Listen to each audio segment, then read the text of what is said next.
Hola. Hola, profe. Bueno, ¿cómo andan? ¿Qué preguntas Buenas tenemos? tardes. Cuéntenme, ¿qué dudas hay?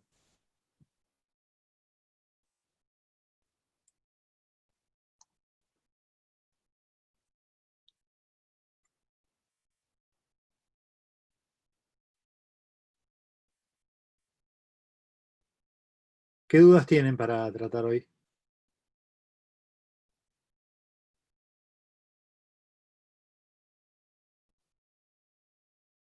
Buenas tardes, profesor.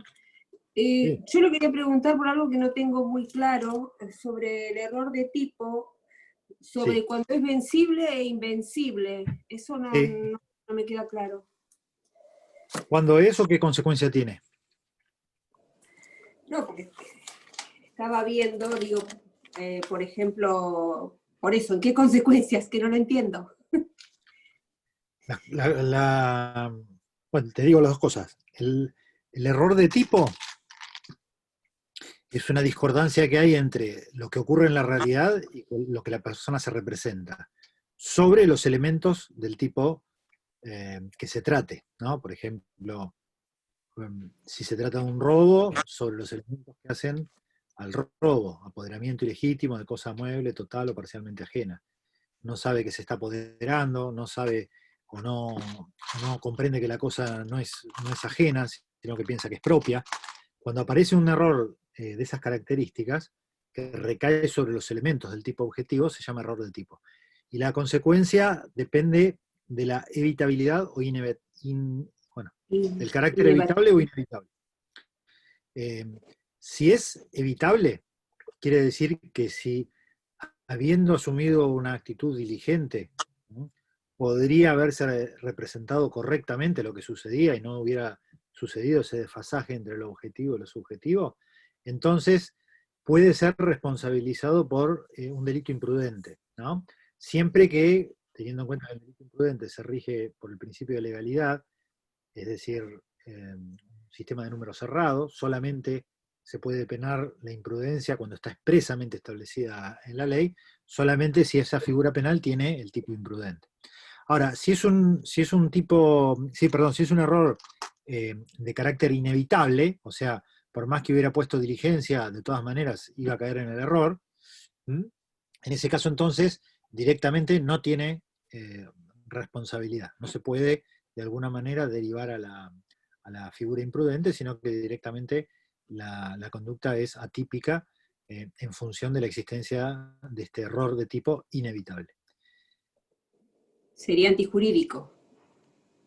No, antijurídico es la categoría que sigue. Sí. Ya si no es típico, no hay que seguir.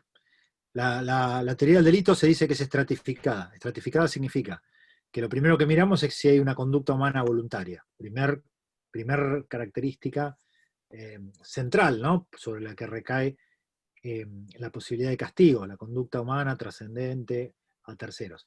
Después esa conducta tiene que ser típica, antijurídica y culpable. Cuando decimos que es estratificada, decimos que si no es típica ya no hay más nada que analizar. Sí. Ahora, si la conducta es típica, después analizamos si es antijurídica. Si no es antijurídica, si está justificada por cualquier razón, que después vamos a estudiar, la legítima defensa o lo que fuera, entonces ya no hay que avanzar hacia la No hay que culpabilidad. Bien. Por eso es Profesor. estratificada. El error de tipo recae sobre el elemento subjetivo del tipo, ¿no? La tipicidad Sí, subjetiva. la tipicidad, sí. Claro.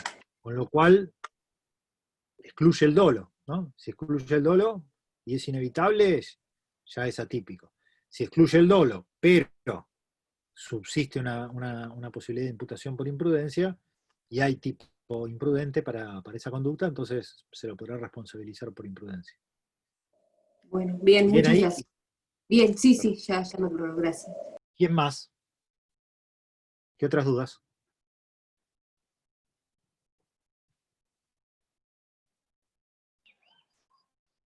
¿Qué otras dudas trajeron?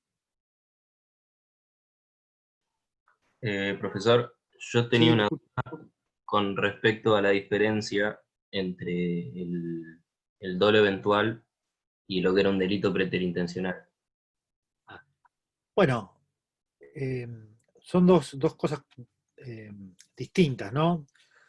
Eh, el dolo eventual es una categoría eh,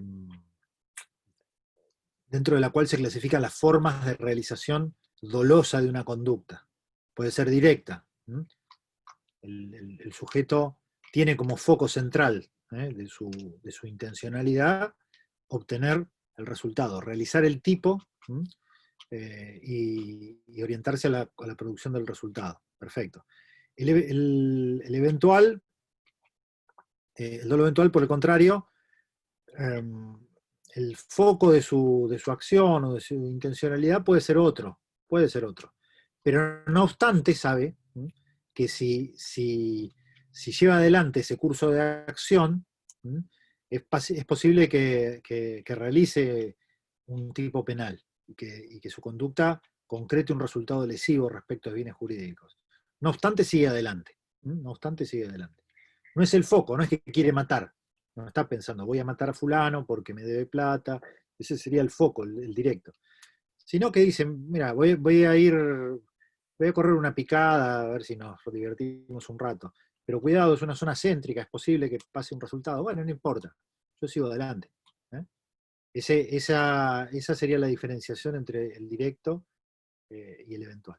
Ahora, una figura preterintencional, que no hay muchas en el código, es una forma de legislar por la cual, compleja, ¿no? Se llaman tipos complejos, por la cual se asigna la posibilidad de responsabilizar por un resultado sin dolo eventual. Sin dolo eventual.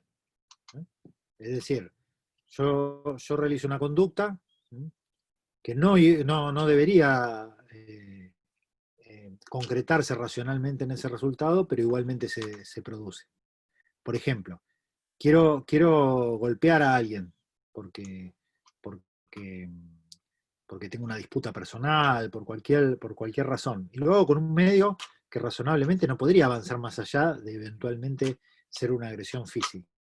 Sin embargo, por una circunstancia que es completamente eh, eh, eh, no imputable a esa acción objetivamente, se produce un resultado más grave, ¿sí? Pero que no está abarcado, digamos, ni por mi intencionalidad, ni por la previsión objetiva de que esto pueda suceder. Acontece como un evento extraordinario. En ese caso, se imputa esta figura compleja. Son figuras problemáticas, ¿no? Pero no hay una conexión subjetiva entre el resultado y el individuo, ¿no? Y desde el punto de vista objetivo no es previsible, sino que es completamente excepcional y aleatorio. Es un curso de acción que no es previsible. En cambio, en el dolo eventual, al contrario, lo decisivo es que el curso de acción es previsible. No es el foco de la intención del sujeto, pero es perfectamente previsible que pueda ser que si voy corriendo picadas a tal horario, por tal lugar, a tal velocidad, bueno, provoque una muerte. Es perfectamente previsible. Esa sería un poco la diferencia. No sé si satisface la respuesta o querés repreguntar algo. No, sí, está bien, gracias. Ok. ¿Qué más?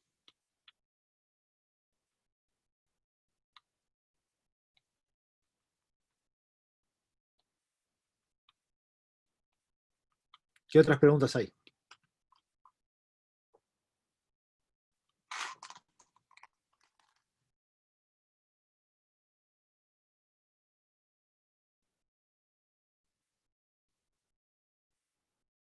¿Eh?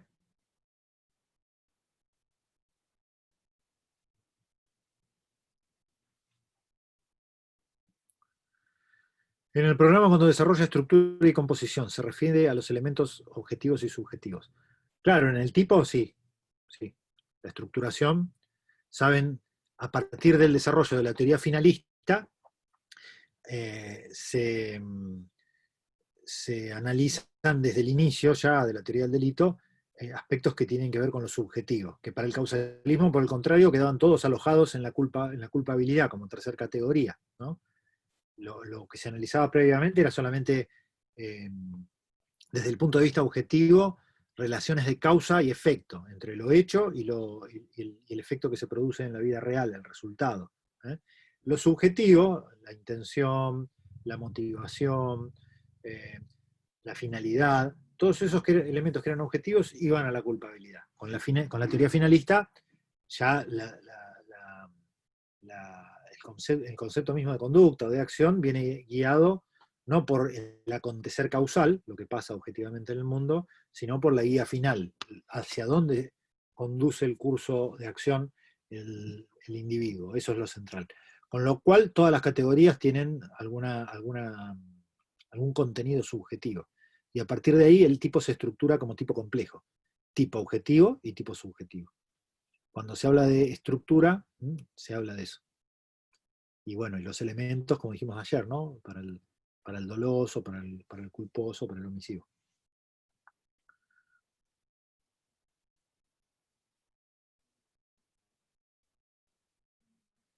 Los glosadores y los posglosadores. Bueno, los glosadores y los posglosadores vienen del derecho romano, ¿no? Y los glosadores se los identifican por esta expresión, que es hacer glosas. ¿Qué es hacer glosas? Hacer comentarios sobre cómo se debe interpretar la norma. Una forma rudimentaria de hacer dogmática penal, ¿no? Porque no se busca la composición de un sistema, sino simplemente de ver, bueno, para el homicidio y glosar, ¿no?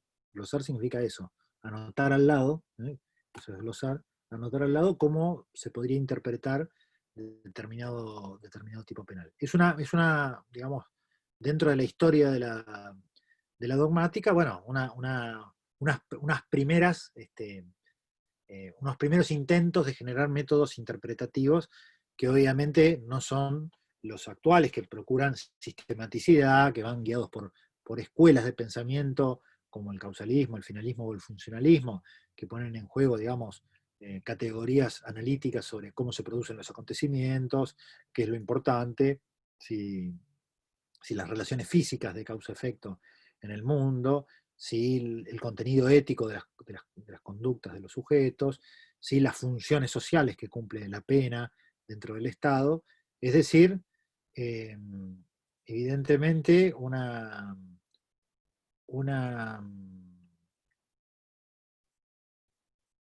no sé qué aparece acá. Evidentemente una forma de hacer dogmática muy, muy precaria, la de los glosadores en el derecho romano. ¿Sí? Y los posglosadores tratan de mejorar, ¿no? en aquella época estas formas de hacer dogmática, y tienden, de alguna manera, a empezar a generar unas formas de interpretación un poco más complejas, un poco más ricas, ¿no? Esta sería un poco la idea general. Acá me dice alguien sobre la responsabilidad penal de las personas jurídicas, pero ¿eso entra para este parcial?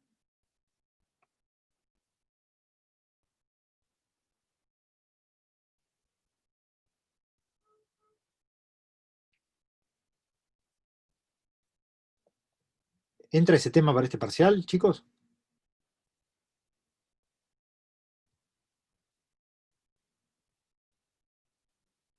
Creo que no entra, ¿eh?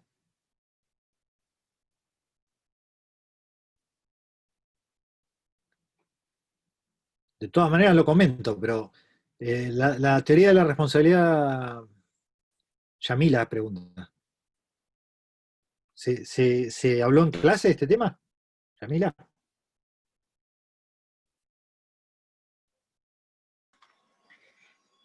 Creo que en una clase de Rickert lo mencionó en cuanto a si pueden ser punibles, es decir, si puede ser punible una persona jurídica o no. Bien. Bueno, ahora hay una legislación específica que establece la responsabilidad penal de las personas jurídicas. La discusión es que obviamente no hay conducta humana, ¿no? Porque es la conducta de de una persona jurídica, no de una persona humana. Y esto, obviamente, para muchos penalistas sigue siendo una objeción importante para reconocer esa responsabilidad penal, ¿no? Sigue habiendo oposiciones que dicen que en todo caso una persona jurídica puede tener una responsabilidad sancionatoria, ¿no? Desde el punto de vista administrativo, pero nunca podría ser penal porque de alguna manera se violentaría ese principio constitucional que exige una conducta humana, ¿no? Ese sería la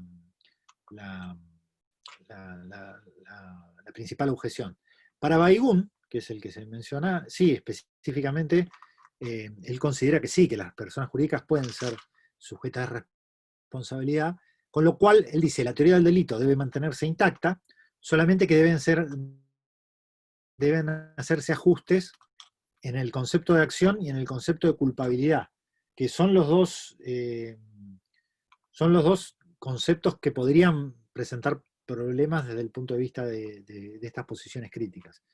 Bueno, Baigún dice, el concepto de acción debe ser sustituido o amplificado y reconocer no solamente la conducta humana, sino también la conducta que puede, o la acción que puede llevar adelante un órgano, a través de las formas en que jurídicamente se establece la voluntad de esa persona. ¿Cómo se establece? Y bueno, a través de la intervención de los órganos societarios, que es cómo se debe reunir esa sociedad según el tipo de sociedad que sea, cómo se toman las decisiones, si se toman por mayorías, quiénes son las personas que participan en esas decisiones, qué compete al presidente, qué compete a las formas asamblearias, y en función de eso entonces establecer la posibilidad de reconocer que hay también acción, ¿no? No solamente cuando hay conducta humana, sino también cuando hay acción de la persona jurídica tal como está establecida desde el punto de vista jurídico en las leyes que reglan las formas de las sociedades. Y bueno, la culpabilidad estará arreglada de igual manera por esas reglas específicas que dicen entonces, bueno, qué información tenía el órgano para resolver,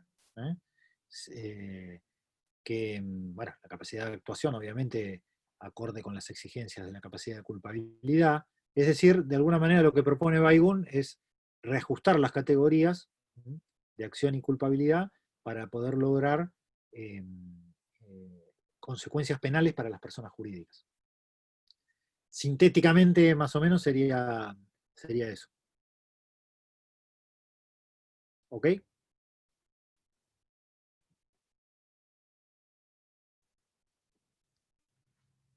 Bien, ¿qué más?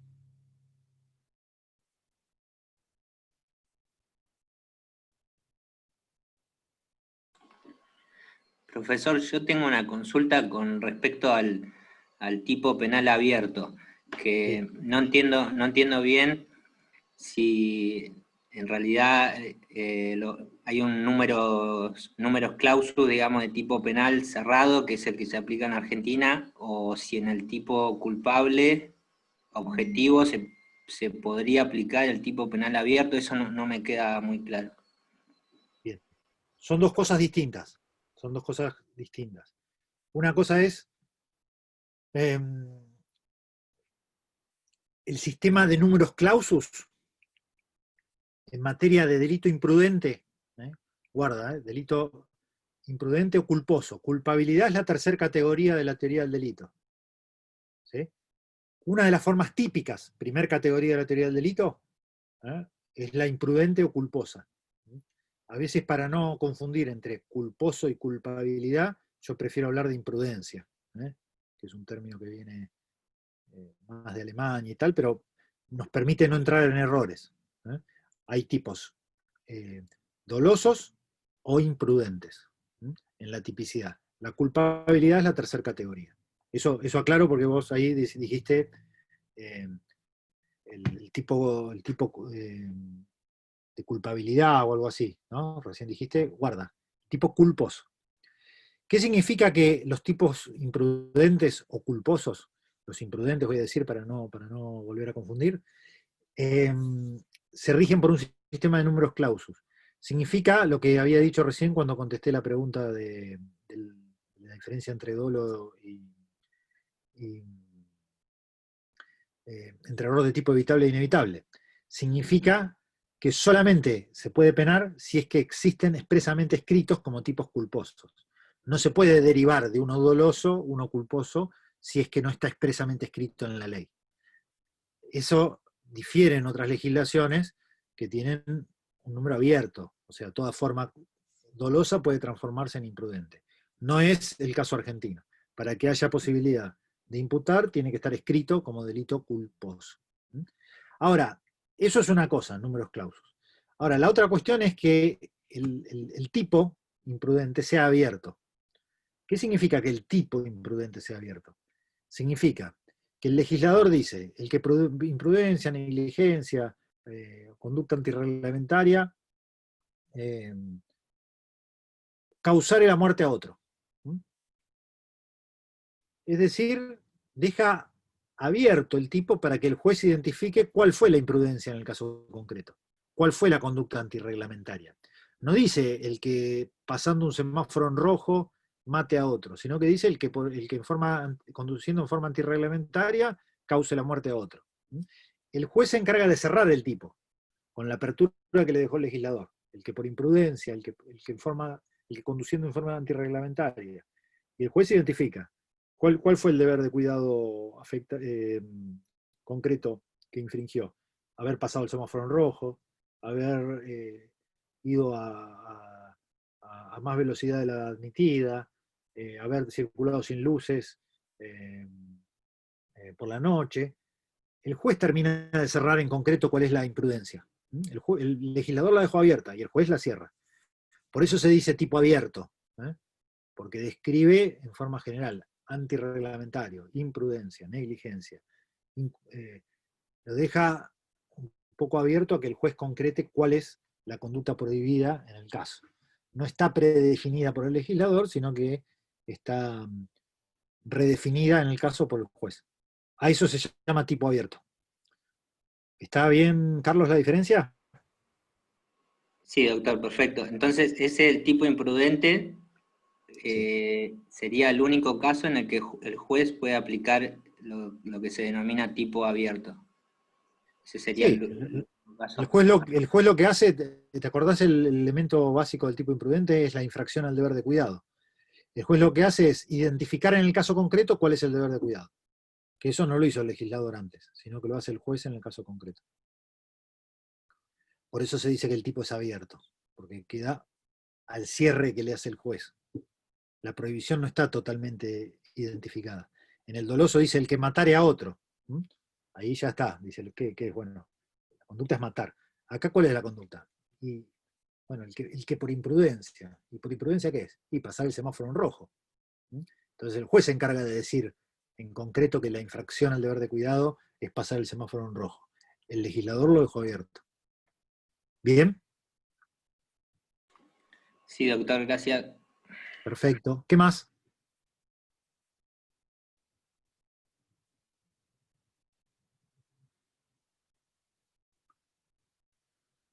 Bueno, ¿quieren? Ya ayer les dejé el mail, por si hay alguna duda más. ¿Quieren mandármela por mail? Si ahora estudiando surge alguna duda.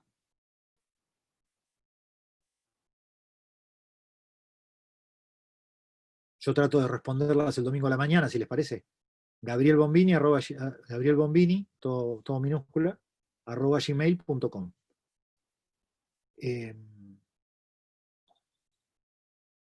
Déjenlas ahí en el mail, las dudas que haya, y yo se las contesto el domingo a la mañana.